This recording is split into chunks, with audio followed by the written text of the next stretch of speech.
As an emergency room physician, I worked in level 1 trauma centers for years. I know what happens back there. One ambulance after another, with injured patients and lives that are changed forever.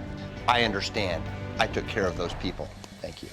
Now, as an attorney, my team and I care for the same people, but in a different way, working to get our clients' lives back to normal. If you've been injured, our medical and legal expertise provides a unique advantage. Ramos Law. What makes us different makes us better.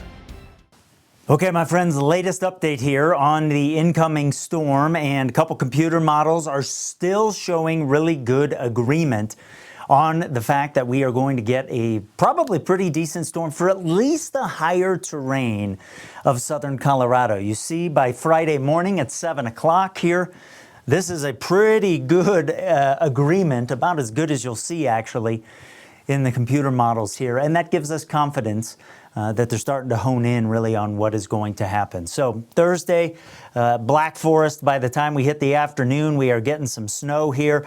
Friday morning, we start off with some, and then we'll see it get out of here during the back part of the day on Friday. And once we get rid of this storm, I think we're going to be quiet again for a while.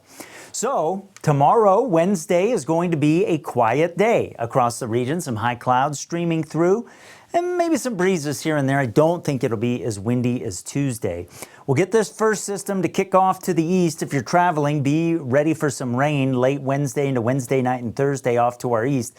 And the mountains start to pick up snow again, really in earnest Wednesday night into Thursday. Southern Colorado, we will start off quiet.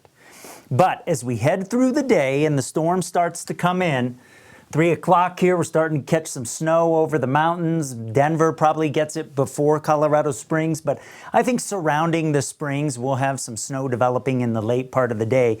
But it's really Thursday night into Friday morning when the heart of this storm moves across southern Colorado.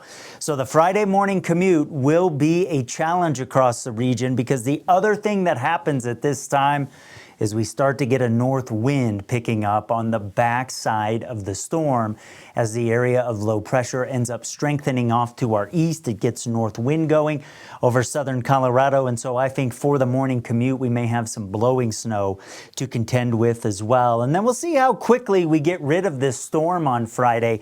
If it lingers around a little bit, that will impact snow amounts. So that's something we'll keep an eye on here. And so for Woodland Park, we are higher terrain, obviously. We're going to get some impacts. In fact, I'm going to show you right now a little bit of a heads up about how much snow I am expecting. And so we'll tweak these over the next couple of days, as you know, but a general 3 to 7 over the higher terrain in southern Colorado. And if we're going to get maybe close to 9 to 12 inches, probably off to the southwest of Pueblo versus over the Palmer Divide and Pikes Peak, but we'll see. Again, that's enough that it's going to cause some issues. I do think we'll have lighter amounts along the Arkansas River up into the south end of Colorado Springs, and the ski resorts will do good. There'll be some areas that get around a foot, maybe a little bit more than that. And so zooming in on you here across the Pikes Peak region, I think the heart of town off to the southeast, a couple inches of snow expected. Again, if we get that slower movement out on Friday, might have to up these numbers a little bit. And this 3 to 7 may end up coming out a little bit more than, like, I'm just showing you model data right now. The one I think is probably the closest, but I end up hand contouring these things as the storm gets closer and I do my final snow amounts. But I do think the wets and parts of the Sangres could get more than half a foot of snow, maybe up to a foot or so. And then you head into Pueblo, obviously, like we talked about, and you get away from the eastern slopes of the wet mountains, those numbers will be dropping off. So a lot more on this over the next couple of days. I think getting around on Thursday late right now looks okay anyways, but we'll update that. And of course, a lot more on this everywhere Peaks to Plains weather is as we move toward the late part of the week. Thanks for watching.